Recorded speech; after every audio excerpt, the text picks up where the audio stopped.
Hello and welcome. This is the Watson Weekend. I'm Rick Watson. Hi, I'm Jessica Liseski, already stress wrapping Q4 predictions with shaky optimism and a broken tape dispenser. I'm not a good rapper, Rick. No, not at all.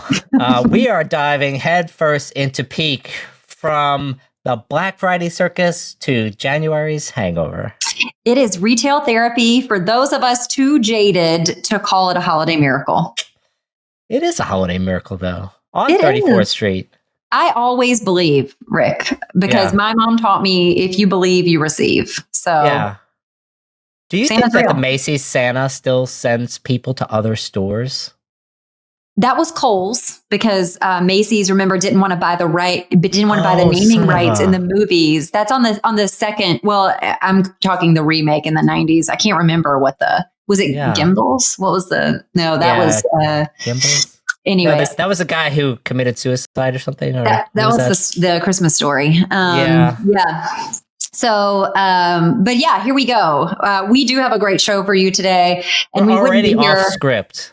Already, you can't keep us contained here. You just can't. But we do want to acknowledge our amazing sponsor. Rick, tell us who brings the program to the people today. Yeah, bringing it to the people is our great sponsor, Rhythm. Commerce faces rising costs, unpredictable customers, and the rapid rise of AI. A new Rhythm survey actually shows the bigger risk isn't tariffs or inflation, it's internal drag. Slow processes and messy data are holding brands and retailers back. This is the truth. These are hard truths. They're tackling it and why speed and agility will be the real edge in the next year, 2026. Download it at rhythm.com/ready, RITHUM.com/ready. Yeah. Speaking my language. Again. That's right. Data is the heart and soul. Data is the heart and soul of your business, people. It's the new oil, but the shit gets all over you. Yes, it does. All right. Well, as usual, we're going to bring you headline hangover. Let's hit it.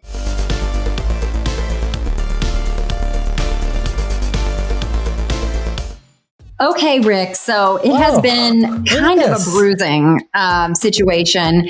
And what we've decided is we're going to give you your due. We're going to do a little layup. So this is your layup zone. And we just are trying to give you some easy wins here. Okay. On behalf of myself and the producers of our show. Understood. Thank you. What you got here? This is... We have a story. Blank will accelerate the end of brick and mortar's reign, Amazon CEO. Okay, come on, guys. It's AI. Yes! Yay! Got it. I'm in fighting shape. Yes, your boy, Andy Jassy, did say that AI is going to be the death of brick and mortar dominance. This really is the game changer. Alexa is going to write the eulogy. Jassy says AI is going to make online shopping faster, cheaper, more personalized, because nothing says personal like Rufus selling you some more toilet paper. So, love it. Yep. While retailers are hanging up the now hiring signs, Amazon's hanging up the now automating. All right. So this is the second one in your layup category. Password to the Louvre's video surveillance system was blank, according to employee. This is a good one. This is a good one. I like it. I think the answer has to be password, doesn't it? Oh, so close. Or secret? Louvre. Oh, It was really close. It could have been password. It was Louvre, and nothing says security like the name of the place. The name of the place, you know? Look, lots of people need access to this. But okay, you got one. So I got one. I'm in the layups. Even LeBron misses a layup sometimes. Yeah. Oh, does he though? I don't know. Ouch. I think this one is yours. ThreadUp launches a blank offering enabling direct selling on its platform for the first time. Peer-to-peer. I did see the story. We have a winner. ThreadUp is an interesting company. They have always been kind of a managed marketplace where they have the inventory in-house. It's already vetted. third-party sellers aren't really there. The new peer-to-peer model basically makes ThreadUp, at least as optionally, like other places. And a couple of quotes here. The CEO referred to it as a new vector of growth, which is kind of obvious. It also makes their supply chain more resilient, meaning like it's your shit. Yeah, it's your shit, not ours. Right? Yeah. Don't send it to us in a bag. Exactly. And so I guess the only question is authenticity. Where is it? Is Max Lightman helping them out? If not, they should call up Linda Stuff. They should give them a call for sure. I didn't see a lot of authenticity references here. I'm sure there's got to be some restrictions, right, on what you can and can't list. But it really is just taking that acceleration probably too of getting the inventory on the site faster, which may allow them to take advantage of trends that like other marketplaces can take advantage of that they can't. Like when there's drops that sell out very quickly, ThreadUp can't do that, right? If you don't have the capabilities to list super quickly and you got to get all the inventory to them. So it'll be interesting to see how this changes their dynamics. Yeah. I mean, one of the things that they mentioned was that the majority items on peer-to-peer marketplaces actually don't sell. And so that's kind of their opportunity, is like people don't want the stuff at all. And so how is ThreadUp going to make them sell was not revealed. So that's what we're going to look forward to. Yeah. Next up, we have to go back to AI. And I know what you're thinking on this one. It's not what you're thinking. I know how your mind works. Agentic commerce is a huge opportunity for retailers. It's also a blank storm. Perfect. It is liability storm. Okay. All right. That's a challenge. Look, the author of the article is talking about agentic commerce with regards to essentially eyes closed buying. Meaning, like, you tell your agent to do something, and they go off and do it, and they don't check back in with you. What happens if the data is wrong? It doesn't buy the right thing, etc. So, the reality is that's going to be a percentage of agentic commerce. It's not going to be all of agentic commerce because the human is still probably going to double check things. I mean, if I'm not going to tell an agent to buy, at least in a normal scenario, to buy something for $2,000 without at least saying like, hey, can I review this? I might want to buy it at a store because maybe I couldn't get it in time. We also, I mean, in the worst case scenario, you have sort of the self-driving car problem where you don't know if a robot hits a pedestrian, what happens? Like this is low stakes in comparison. So I'm not worried about, like, I'm not crying for the lawyers here. I'm sure they're going to get a lot of work out of this. So I don't know. What's your take, Jess? Yeah. I mean, look, in the world of the agentic commerce protocol, there will be protocols that are developed, as you said. I don't think that this is the thing to lose sleep over at night. There's lots of other issues in the world of AI. And really, this is just the next generation of kids being able to buy stuff through an Alexa, right? Remember when parents would come home and they'd have all these Amazon boxes and they're like, how did this get here? And it's like, well, the kids were just asking Alexa to buy all this stuff. I think that's like this next iteration. So just kind of lock down your credit cards, guys, and keep a watchful eye, don't let those bots go crazy. Correct. Yeah. Okay. Well, we'll see if you get a chance to redeem yourself. Yes. All right. Why Coca-Cola keeps pushing the limits of blank despite backlash? Why Coca-Cola keeps pushing the limits of its formula? Generative AI. No. This is an AI story, Rick, as many are. So here's the thing. I don't know if you've seen this ad or remember this ad, but picture this. It's a snowy night. Christmas lights are twinkling. the Coke bottle clinking opens and the orchestra of just a generative AI world is unfolding. Right. Coke has their holiday ad. It's back. It has everything you need. We have baby sloths. We have squirrels. We have cute little penguins. We have some weavers woven in there. You, of course, have your Santa winking. But, the people are not happy with this. Like, it just doesn't feel as authentic and real. This isn't like the nostalgic Coke ads that we grew up with, but they are doubling down and saying, guys, this is our best performing ad. We are doing it. So I don't know if you've remembered this one, but the dream lives on, I guess. And we'll see what happens. Like, do we care what the people want if they're just still drinking Coke? Yeah, clearly I'm also out of the layup zone here and not up on my pop culture as much as I need to be. It's okay because, just like when Mariah Carey says it's time, you also know it's time when you see Santa Coke. Okay. Like, exactly. That's when you know the season is ready. PSL and then Santa Coke. PSL and then Santa Coke. And then I don't know. I guess we go back to like athletic greens because people are, going to cleanse their bodies in January. All right. So now we go on to your other favorite love language, retail media. The 176 billion retail media opportunity has a generation what? Generation problem? Yes, good job. Yeah. Something.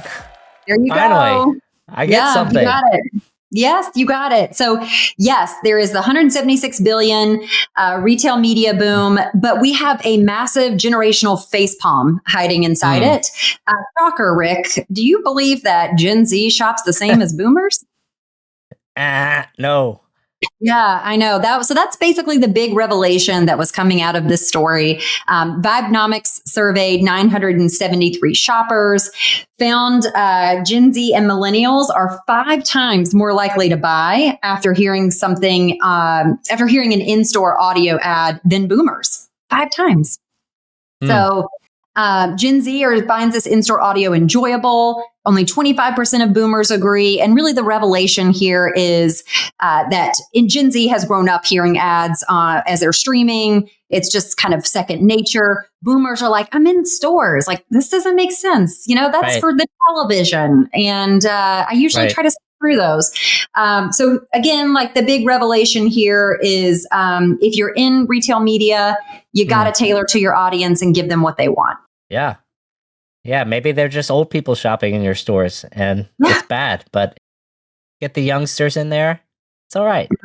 Well, my favorite ahas in the story was, if you're in the electronics section, you should do like more cool digital ads. If you're in the pharmacy, probably not. So it's like, really? Isn't it the same consumer? I don't know. I don't go in the pharmacy anymore. I'm like pumping my body full of vitamins. So are you one of those Amazon pharmacy people? Yeah, I've become one. If it doesn't show up in an Amazon box, I probably don't have it. So I'm just, again, Alexa's shopping, Rufus is shopping. I don't need to shop for myself. Nice. I like it. All right. Well, that's closed out the headline Hangover. Congrats on scoring the W. This is a milestone moment. This is a historic day. Yeah, it's not going to happen again because we're not in the world of giving freebies. But we felt it's like Thanksgiving and just felt like we should do something nice. So we're getting close. What happened to Friendsgiving? Friendsgiving. That's something we should do. Yeah, that's great. We can call that. Okay, so we got to get into the show. You had an amazing guest. I was not able to join this interview, but it was so strong. And let's kind of talk through who you interviewed and share with the world what we're going to dive into later. Yeah, we're back into agentic, but I think the big story is 18-year-old Liam Fuller is a Dubliner. And he's already started 3 companies by the time he's 18. So just like my tagline here, 18 in life to go. He raised money. He's visiting customers. He's living out of his parents. He's not living with his parents for the first time. And it's super interesting to hear his take on the world, building a company, how to meet customers, all the things that first-time founders go through. But imagine doing it without significant life experience at the same time in a new country. So that's what I think makes the story so interesting and relatable, imagining yourself in that situation. So excited for everyone to hear it today. Great. Yeah, let's roll it. All right, Liam, it's great to be able to talk to you. I would love to kick things off kind of very simply. How did you get started in all this? Well, yeah, thanks for having me on. Yeah, I think I got started into all of this doing national science competitions when I was around 13 or 14. So competing internationally at science fairs. I think I started when I believe GPT-2 or 2 came out. I think I was still kind of playing around with those models, and I kind of started doing some competitions. One year I built a robotic arm, which kind of failed pretty miserably. And the year after, I really got into LLMs and I started playing around with voice assistants and other things like that. So that's kind of how it started. And over the years, it kind of evolved to I went to America. I got exposed to what other people my age were doing over there, and it turned out a lot of what people were doing were startups, even at a very young age. I got very intrigued by that, and as I kind of continued doing those competitions, I realized I wanted to start my own thing, and that so happened to start being in e-commerce and retail because I was quite interested in that. So that's kind of how I got started, Rick. Yeah, I mean that's interesting. It's not often that someone who's 18 years old is already on their third company. Mm-hmm. You're from Ireland, so talk to me about how did you get to the United States?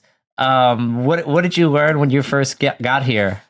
Yeah, I think what I learned here is that it's way different to Ireland, let alone Europe, right? It's a whole different dynamic, whole different situation. I think coming from Ireland, there tends to be one thing I did notice in particular was that if you're trying to sell to a retailer or a brand or any business in Ireland or Europe, it was this weird dynamic of there was a really big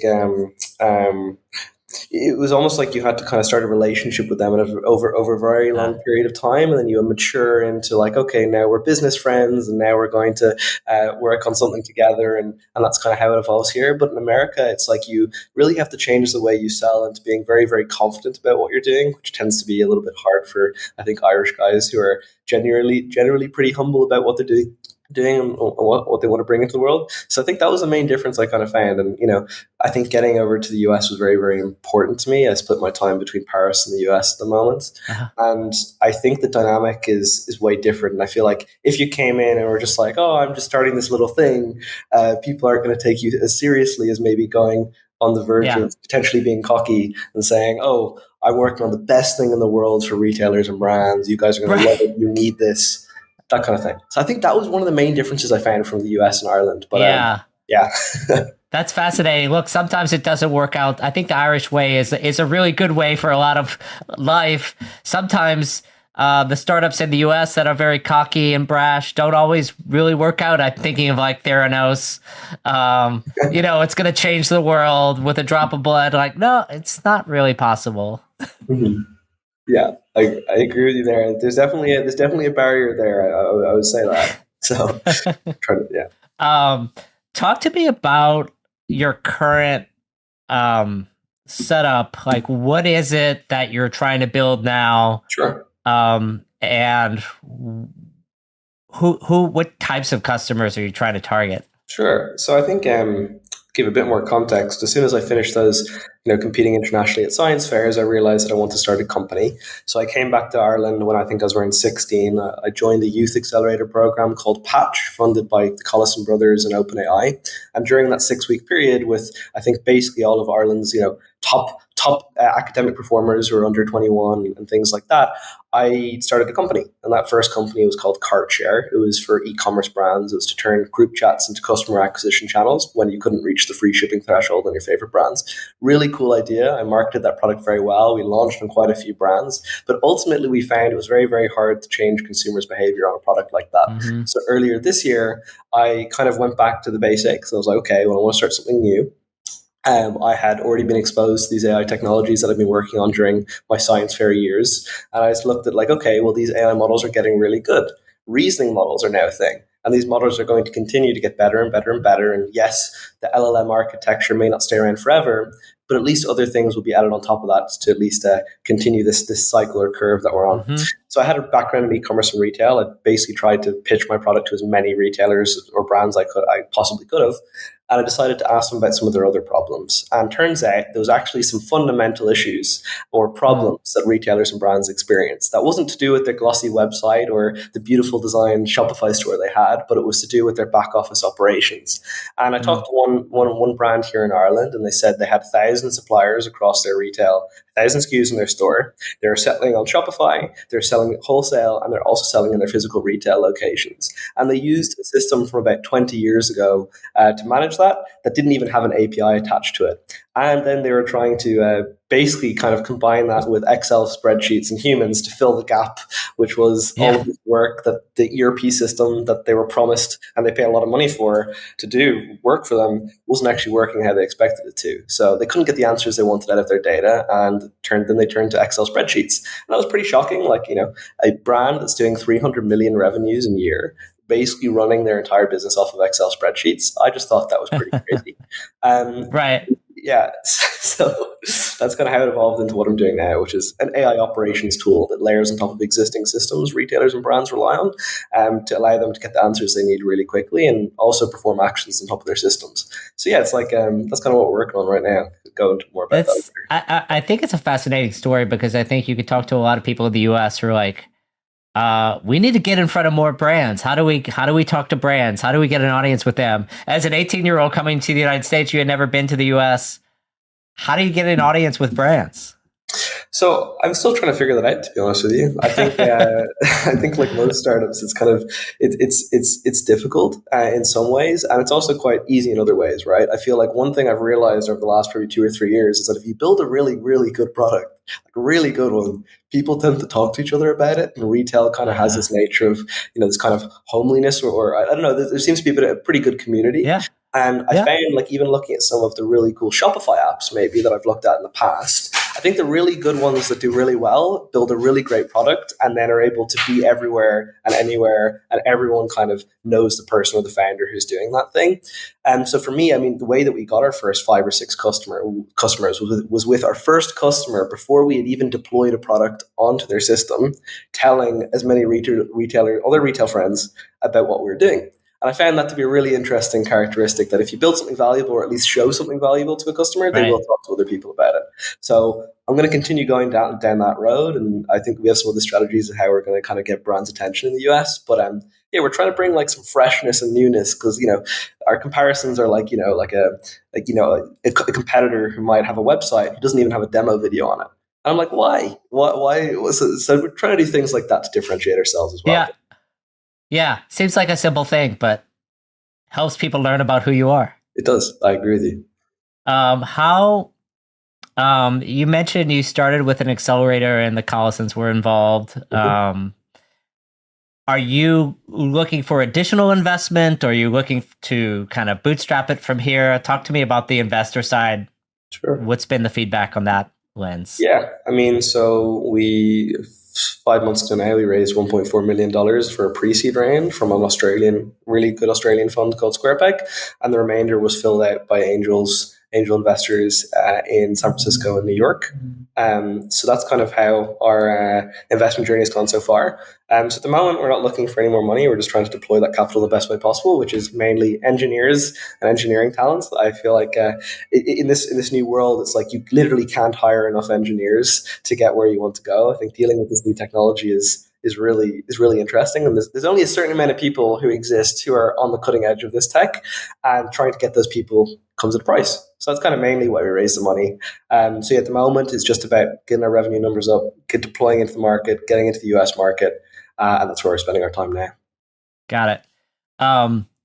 What are, I think there are a lot of founders out there that maybe started with the business side. They're not technical. Clearly, there's a lot of tools right now to help you prototype something. Mm-hmm. How long that lasts is a different question. So you're trying to attract the best technologists in the world. They're not all mercenaries, right? Like, they're not just sort of always going to go for the highest number out there. Mm-hmm. What are some of the ways that you use to attract engineering talent? So one of the ways is that we actually run our talent and engineering out of Paris. So my co-founder Jan, he's actually French, and he's an AI engineer here. He's 25, so quite a bit older than me. And the way we've kind of attracted talent here is, well, first we made a decision whether we're going to get talent in the US or versus Europe. And actually the answer to that was that we would have had to raise maybe 10 times the amount of money to get the same talent we would have had to get in Europe, let alone Paris. And it turns out that a lot of people who are based in France, there's actually a lot of AI engineering talent here. Like Mistral is a good example of an LLM provider who has a lot of French talent. The founder of Anthropic is also French. And there's a lot of talent here, but the talent tends to actually stay. And they tend to work at like big conglomerates or startups that are really European or French. And I actually kind of understand why a lot of people don't want to go to America. But turns out there's a lot of untapped market here. So the way that we're trying to attract people is that we run hackathons here in Paris, like all the time. So we run hackathons pretty frequently, and we're kind of looking for like that, that 19 or 20-year-old who's just like he doesn't care about anything else in the world except like just working on a very hard problem. And every now and then you find them, and I've been surrounded by those people for a long time. So that's kind of how I do my scoping, and Johan, my co-founder, is just constantly scoping out the market here. So that's kind of how we viewed it. Sales talent is a different story in the US. I'm hiring people in the US for that, but yeah. Got it. And then I guess I'll go on the other side. You mentioned sales talent, which is usually very hard to evaluate because you're talking about good talkers, right? So it's they're very easy to interview, and they can promise a lot of things. As you mentioned, like especially in the US, people tend to be very confident, at least about themselves. How do you evaluate good sales talent? So for myself, I think evaluating sales talent is quite difficult. For me, it's like I think for everyone, not just yourself. I think one thing I have realized is actually trying to get sales talent for a new startup in this industry. I thought would actually be harder than it would be. I mean, having at least a conversation with that one or two people who are just going to hopefully transform the pace of the business. I think the fact for me, it's like I'm so unbelievably young that it's kind of like it's like if you were like 20 or 22 starting a startup, it would kind of be like you're a bit young for this kind of thing. But when you're like 18, it's just so obscure and so ridiculous that people kind of go like, wait, you'll get a conversation like there must be something interesting here. Yeah, exactly. So it's actually a really interesting age to go out into the market, especially in an industry that is relatively traditional. I mean, like, who are the players here? It's like, who are the people that we care about in this industry? It's ERP system that no one's heard about. It's like SPS Commerce. It's like NetSuite. It's like SAP. It's like, JD Edwards. Like, all the people within those businesses are very, well, a lot older than me. And I think for me, it's like trying to see who are the people within those companies or the startups who are trying to compete with those companies, or even who they serve, that I can kind of like pick out and go, I think they should be on what I'm doing. And so I think I'm still trying to figure out how to scope. I've talked to a lot of people who are in sales before, and I agree with you, Rick. It is pretty goddamn hard. Like, it's not easy. Yeah, exactly. And then sometimes it takes 6-12 months to figure out, like, is there traction here? Is it, are they doing the right things? It's kind of a funny point. You mentioned like a lot of these platforms were built before you were born. Yeah. How does that make you feel? It makes me feel excited, right? Because I feel like they shouldn't be around forever. If that makes sense. Like, that's the most exciting thing about what I'm doing is that I think there's a really interesting point in the market right now, or time in history, where it's like, I'll give you an example. Like NetSuite Suite World conference happened a few weeks ago. Yeah. And they told everybody that their AI software was going to come out a year from now. It's going to get released globally to NetSuite. Great. AI agent software is going to get released in a year. And I'm just like, it's just so shocking to me, because it's like, why does that have to be the case? Like it's good that they're trying to adapt and change things. I agree with that, but it's like, that just confuses me, because it's like I'm on boots on the ground here working with this technology. This technology is moving way fast. By the time a year from now, is it really going to be at the same point? So I don't know. I think that it's kind of like there's a lot of players in this market. I have huge respect for them, and I kind of want to see how I can bring something new and fresh into this market and into retailers and into brands that I think they, not to their own fault, but may have overlooked as they've generated just copious amounts of money over the last 20 years. So I think that's my view on it. Yeah, I mean, it's a lot of these companies are just so slow to do anything. Yeah. And so I think that creates a big advantage for, newer companies. So I think that's, it's very interesting. As you think about being a founder, I mean, everything's on, like you have a co-founder, so that's a huge step, right? Yeah. And you're hiring a team, but there's so many things you could be doing at any one time. How do you prioritize, like decide where to spend your time? So I think I didn't know how to do this for a long time until kind of recently, and it was like I think it was like a podcast I saw. It was either like something to do with Steve Jobs or something like that. But it was basically like what they did at Apple when it was like when it was really game time for the iPhone and when it was really game Uh-huh. time for the MacBook Air, is that they picked like the top three things that mattered in that day and then kind of worked off of that. Right? You just pick three Uh-huh. things. Doesn't just everything else is kind of irrelevant, but we're going to do these three Right. things today. And maybe one of those things is that, okay, we're going to deploy a new architecture onto Source and we're going to kind of reevaluate how we do our prompting. Maybe that's one of the things. Okay, maybe we're going to try land a meeting or talk to 20 customers today. I don't know. I feel like breaking it down to like three things that like everyone company wide, which is about like 6 or 7 people at the moment, can handle, I think is really powerful and really useful. So I try to break it down Yeah. and abstract it to the lowest point. It's working pretty well at the moment, but yeah, I can definitely understand and relate to people who are just like kind of frolicking all over the place because there is a lot of things to do. There's like sales, there's like marketing, there's like a customer has this problem and you need to fix it right now, and then there's like this, and then there's like family stuff, and then you have to move places, and it's really busy. It's really tough. So yeah, that's how I try to handle it. Definitely work in progress, but yeah. Yeah. I mean, it's, that focus seems like a big challenge. And like, there's also like being a manager, meaning like Mhm. employees need to know what to do. Those goals, how have you found being a manager? Is this something you enjoy? Is it something, because there are a lot of founders who are like, I hate being a manager. I just want to build a company. Like, I don't want to talk Mm. to people. The So, more, yeah, the longer I do this, the more I realize that you really have to get the fundamental business parts of the business sorted, right? Like you can't just like it's really. I mean, I was trying to decide whether I was going to spend most of my time in New York or San Francisco. And one of the things that I wanted to do and decided was that, if I go to San Francisco, I'll be surrounded by people who are my age who are building companies, but I'm not going to be surrounded by people who have like built and have to manage and run companies, which I think is a hmm, huge difference because there's a hmm, lot of either true altruism or fake altruism that exists in San Francisco of like, okay, we're going to build a company and change the world. But then when it comes down to it on a weekly basis and you have to like file tax returns and you have to like pay employees pay slips and you have to do this and you have to do that and you have to understand like, okay, are we reaching product market fit or is it fake product market fit or like how much we're going to charge a yeah, customer? What's the cost of onboarding a customer? All of those things are really important. And I've realized over like probably the last few months that they're the things that really, really matter. And you right, can kind of, if you're not careful, you can definitely get surrounded by a lot of people who are kind of just all looking at each other and going, "Oh, we're starting a company," and that's a very exciting. Like, I mean, when we raised the money, it was great, and there's a lot of that. But now it's just become way more real, and it's kind of been having right. to adapt to that is actually quite. I don't know. It's quite mature. I don't know. Maybe it feels more mature. I don't know. It feels cool to be like, okay, now I have to do the business stuff, which I actually really like. And Yeah. it's difficult, but I like it. Yeah, I mean, I think that's a transition a lot of founders need to make, and kind of like going from 0 to 1, which is like Yeah. there's literally nothing here, and now there's something. I have non-zero customers, I have some money in a bank, I have some employees. There's a real business here. But then like going from 1 to 10, Hmm. what do you think? Like as you think about the next, no one thinks in 5-year increments. It's be like a 30-year life, more or less. So how do you how do you think about the next 6, 12 months for the company? What are some of your goals, and what are things you're trying to avoid?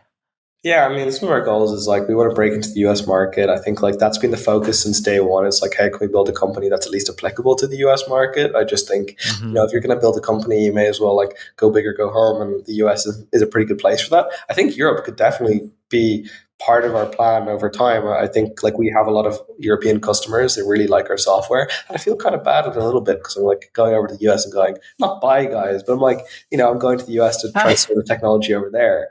But I think that's kind of one thing we've taken into consideration from the very beginning of the company. So working on that and really trying to figure out like, okay, how are we going to distribute our product into the US market? What kind of channels could we use for that?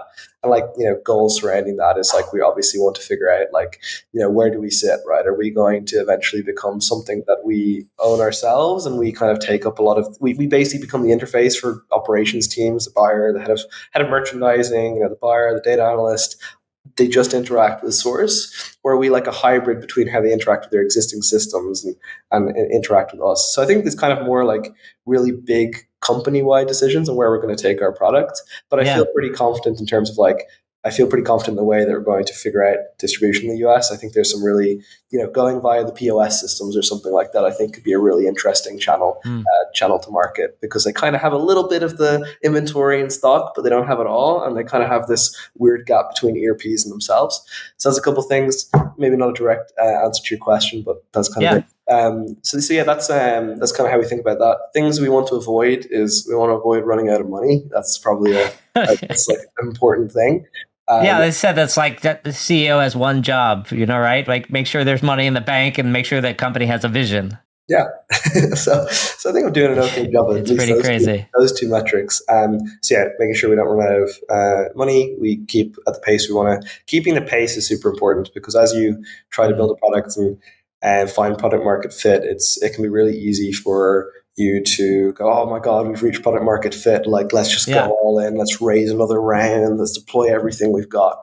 And for me, it's like, I want to try to be a little bit more conservative in the way I view where our product fits. Like, we're trying to decide, are we going to service the enterprises? Like, are we going to do that? That will completely change how I think of my next fundraising round or just the pathway of the business. So those kind of key decisions are things I want to take my time on, but keep the pace up, if that makes sense.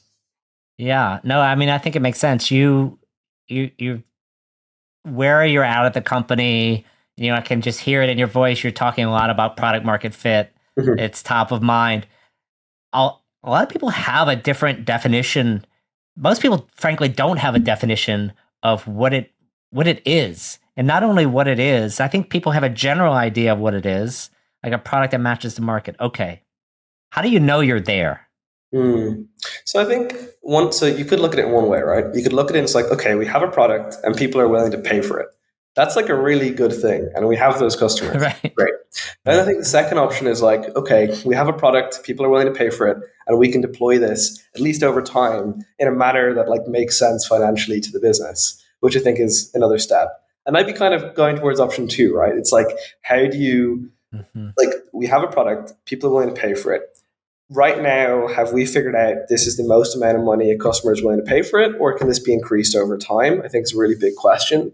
Another thing, if you decided right now, like if we were to go, okay, well, we've reached product market fit, this is the best product ever, and people are willing to pay for it. One thing you could probably, put yourself into a corner in is that, well, what's the churn rate of those customers over time? Like if we've deployed a 30-day pilot, they started to pay for it, and then we decided we've reached product market fit. How do we know that after another 20 days they're going to decide, oh, well, it's not worth the amount of money I'm going to pay for this? So it's those kind of questions which I really I am thinking about way more, versus the question of like, okay, people wouldn't pay for it, go big or go home. And I think that's where like a lot of capital can get deployed really aggressively and potentially end up in a situation where it's not a very pleasant one, where, you're a year down the road, you've just spent money like crazy, and turns out that 20% of your customers churn or something like that. So yeah, I think that's kind of how I think about it. Now I still want to keep the speed up, and you have to kind of have to decide like, all right, speed versus how comfortable we are with the product. You can't be sitting on it forever, but yeah. Yeah, I mean, speed is, look, you're a startup. Your only advantage is speed. So I definitely think that that's a great focus for you. And then ultimately, the market, your first 10 customers are so important to your future, because everything that they talk, those are the people you're going to be talking to. If your product can't be great for those first 10 people, then they're going to tell other people. Almost like the reverse effect for you. Have you had experiences trying to identify like who's the right kind of customer and who's the wrong kind of customer? What have you learned about just trying to suss out, like, is this a good customer for us right now? Mm. So yeah, we've ran into this a lot, right? Like there's a lot of things that get thrown at you if you have a product that is somewhat really relevant to a lot of people. One of those problems is that you have enterprises come approach you and say, "Hey, we should deploy this company wide." I won't mention any names, but that we basically had to tell them that that is impossible. That is not going to happen, and we cannot do that. And I think that was really difficult because I had to go onto the Huh. call, get in front of like C-suite level executives, and Yeah. basically tell them, lads, we're not going to do this. It's just not going to happen. And then they try to convince you to become a consulting company for them, and I said, oh, we're not going to be a consultancy either. Like I basically told them, like, we would have to give you all of our resources, every single ounce of our resources to serve you as a customer, and is that fair to another 10 people? And they got that. A way I kind of got around that situation is that we decided, okay, well, if we can just pick like a very little scope within this company and try and match it as close as we can to our existing product, maybe it would be worth trying to, get them as a customer and build a relationship with them. So that's kind of how we've dealt with enterprise queries at the moment. A lot of the time, it's just our product isn't there yet for them. It's for mid-sized Yeah. companies. So yeah, picking like who's relevant and why and how is really, really difficult, especially when you have a lot of people approaching you with different kind of issues, right? So we had an Yeah. option there a few months ago that we had like pharmacies in Ireland that were local. I think there's like 2,000 local pharmacies, like individual pharmacies Right. across the island of Ireland. So super Mhm. fragmented. And we had an opportunity to service like a bunch of them, but then we realized the capacity to pay wouldn't really be there, although we would build a tool that's good. And we had to like scrap that product. So we decided, nope, we're not doing that, which was really sad because I had a lot of quite sad people going, this would have actually changed my business.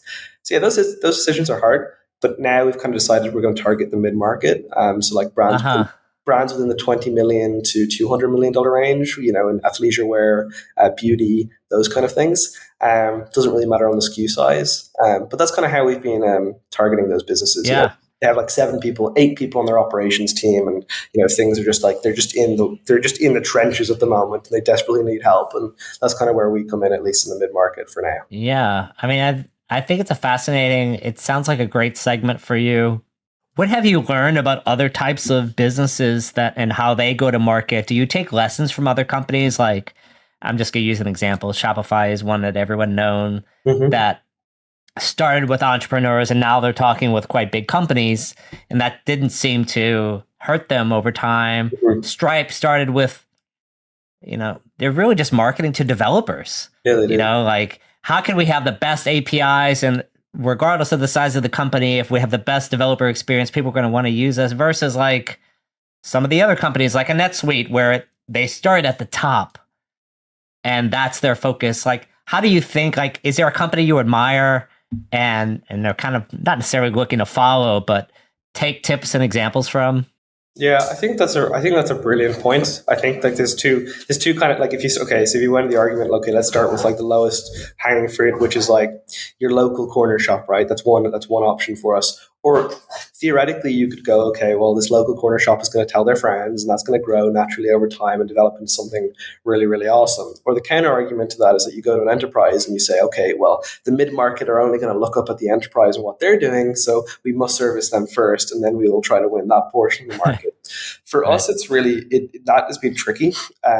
We've kind of decided that there's a lot of companies out of COVID who is it before I say that, I think, is there a company I admire for this? I do actually admire Stripe in the way that they Mm, navigated this. They did like ground level servicing yeah. all of their customers for like the first like hundreds and hundreds of customers they just dealt with directly. And I think that culture is very much here in our business. Like we have most of our customers on a WhatsApp channel, which I think is quite interesting because these are big companies and they're just on WhatsApp with us, and that's how we do things here. So I think Stripe is one. But I think for us, it's like we've been we've realized one thing at least, which kind of leads us in a direction here, which is there's a lot of companies out of COVID who expected their company's brand or retail store to grow much faster than it should have, because they all went Mm, online, all went on e-commerce. And what I've seen at least is that there's been quite a few businesses that have made really large purchase decisions on an ERP system, whether it be NetSuite, whether it be SAP, whether it huh. be something newer. And now they're kind of looking at each other and going, wow, I'm paying $200,000, $300,000, $400,000 a year, and I have to pay consultancies to maintain this. what are we doing? It's not doing what we want. And, then we have to buy this thing and this thing and this thing and this thing. And we found that's been a very interesting intersection for us, because we've gone to these guys and gone, okay, well, look, maybe there can be something that layers on top of these systems and does a way gets you more of this direct value you're looking for, and at a really reasonable price in that sense. So yeah, that's kind of how we thought about it. Lots to go on there, but yeah, no, it's really cool. I mean, I think this layer on top, I would love. We've talked a lot about your journey and just startups in general and starting a business, but haven't talked too much about the business. Would love to learn like a little bit about the company. What does it do? Like, who is it for within the company? How does it work? What's in the product now, and what are you looking to add in the future? So 100%. Even just the name, I think I caught the name, but we never even got to that point. Yeah, no, 100%. I can talk to you about that. So yeah, Source is an AI operations layer or tool for brands and retailers. What we do is that we help the operations team, which might include a data analyst, someone in finance, buyers, merchandisers, and an operations manager, do a lot of the day-to-day tasks they need to do. But through an AI tool, right? So think of it like ChatGPT for the back office operations of your business. Source sits on top of existing data sources like NetSuite, SAP, JD Edwards, whether Microsoft Dynamics, and also allows you to upload context from existing ways that you do work, which might be through Excel. So Source takes both of these pieces of information, combines them, and allows you to have a ChatGPT-like interface for getting answers around your business. So whether it be creating a forecast and getting you like 80% of the way there and spitting it back into an Excel spreadsheet, or trying to understand what your top best-selling SKUs are using the 20/80 rule, getting answers to these questions is really, really difficult.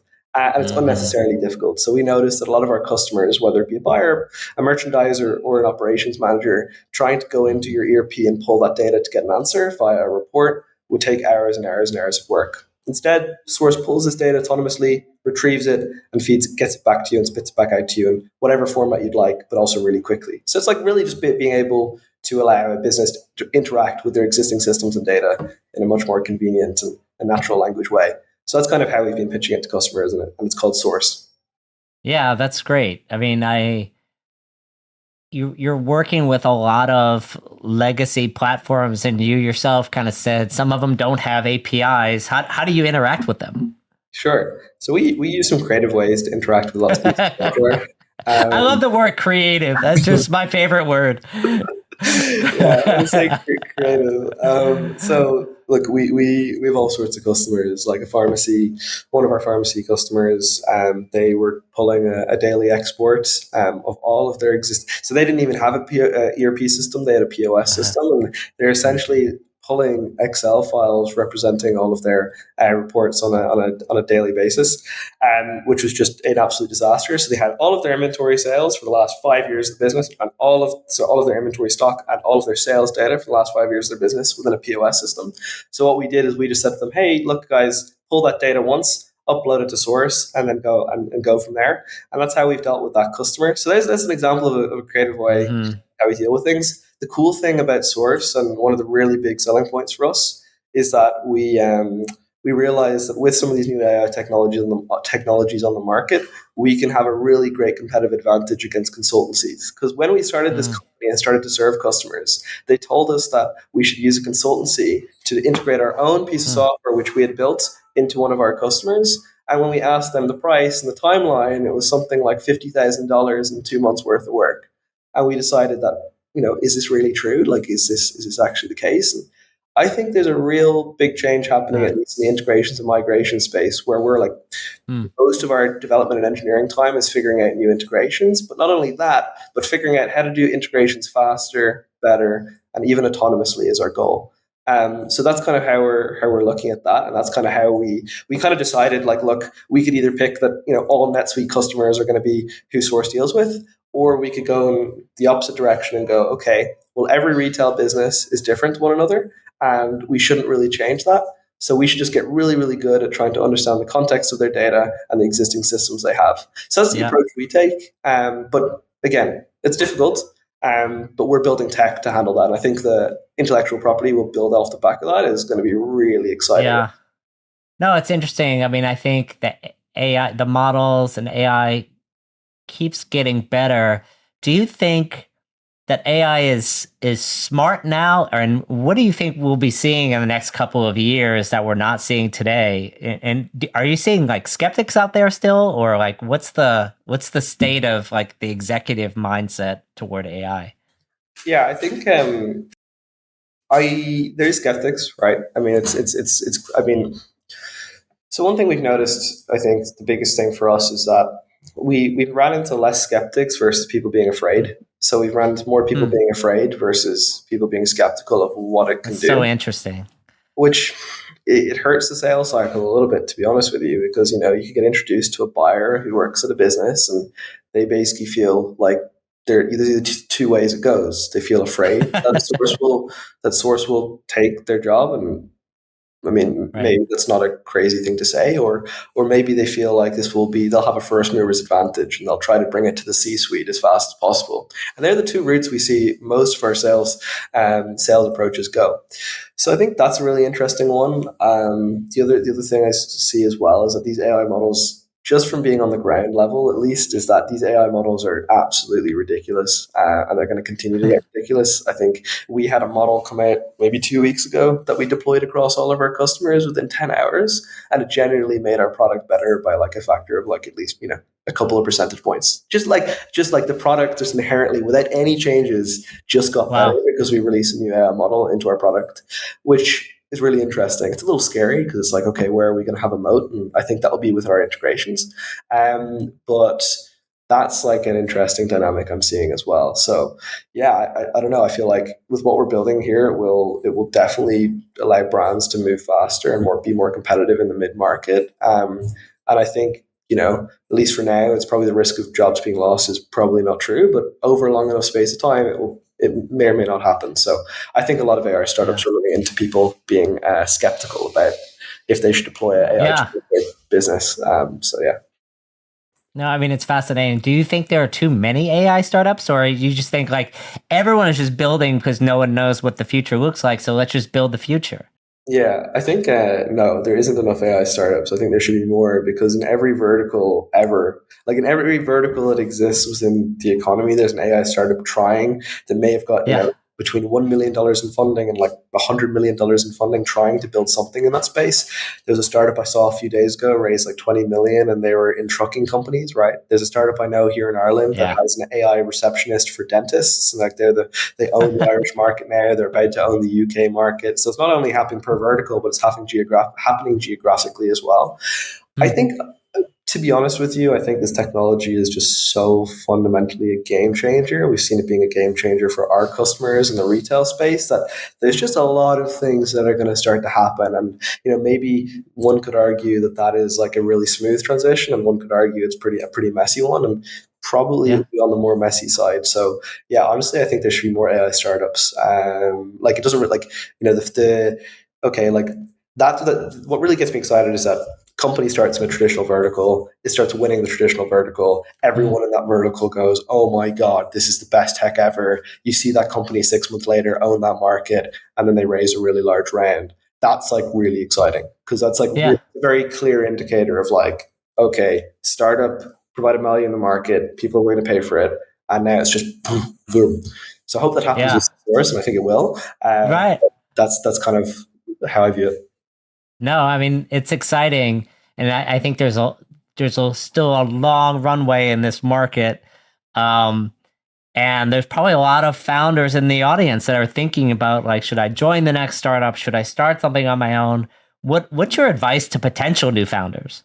I think that's a good question. I think it depends. I feel like there's obviously a lot of capital available. Having said what I just said there, I think there's a lot of capital available to a lot of people. And like if you wanted to start a startup, it's probably like you should probably start one of the next 5-10 years. I don't know. It's probably a good time to start it. I mean, it's interesting, right? Like if you see a very clear space in the market or vertical that just is kind of ripe for disruption with this new technology, like, and you think you have an advantage in that market or think you should go after it, sure, that's no problem. But, if you read like Peter Thiel's 0 to 1 book, the equivalent happened in like the early 2000s where you'd have one man build 5 websites, go to 5 VC firms, and raise like 500 grand from each of them. So like there's two extremes here, right? Like you Yeah. shouldn't be that kind of person just raising capital for the sake of it on an idea that probably shouldn't exist. But if you want to start a company, and now's the time. There's a lot of capital, there's a lot of bullishness, and if you want to get capital at a good price, now's a pretty good time. Yeah. No, that's exciting. I mean, this has been a great conversation, Liam, and I appreciate you coming on the program. As you think about retail, what do you think? Obviously there are a lot of buyers that are scared about AI. That then there are a lot of that are bullish on AI, but still retail is retail. You're trying to sell stuff to consumers. Yeah. What are coming out of COVID, and as we think about the next couple of years, what do you think are some of the trends that you're picking up on from your customers right now? Yeah, so I think at the moment, one trend we've kind of seen from customers is like their willingness to try to. There's been for me, I've seen there's been like a really interesting adoption of new technologies to try kind of make up for some of like the slack that they have in their business. Like I feel like the rate in which technology is being adopted is relatively high, which I think is a good thing. I mean, maybe it's just because I'm within this part of the industry, but I feel like there's less of a focus on the Shopify front facing store, and more focus on some of these like older traditional systems that they kind of need to focus on now, since COVID took up all of their time and effort into Shopify apps, and Shopify apps, new add-ons, making their website look cleaner, things like that. There's also a drive, which we're seeing from a lot of our customers, to try to figure out how they can get products at a better price. And I think there's a lot of cool startups trying in the market right now who kind of help buyers, at least with the sourcing part of their business. So I think I've seen that as well, like a very big strive to kind of get those margins down. I think retail is going through a relatively rocky stage at the moment. So driving down the margins is super important.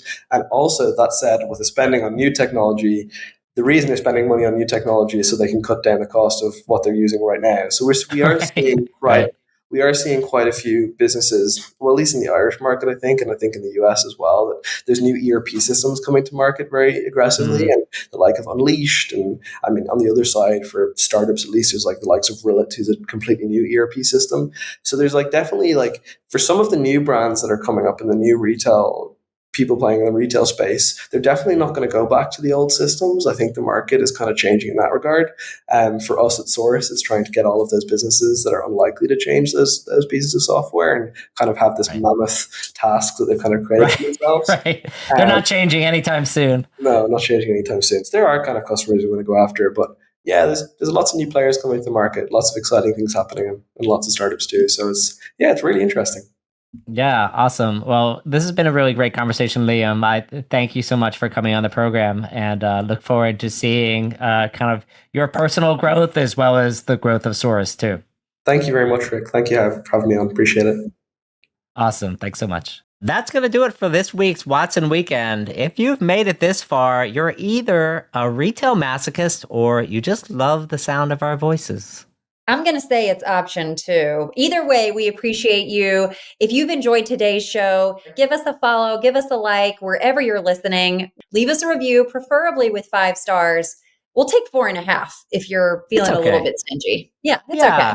And don't just lurk on the channel. Share this with a friend, colleague. That's right. That's right. We're kind of like your little sidekick, helping you bring everybody along in your organization. You can find us on LinkedIn, your Spotify, all the places. And all the links are in the show notes too.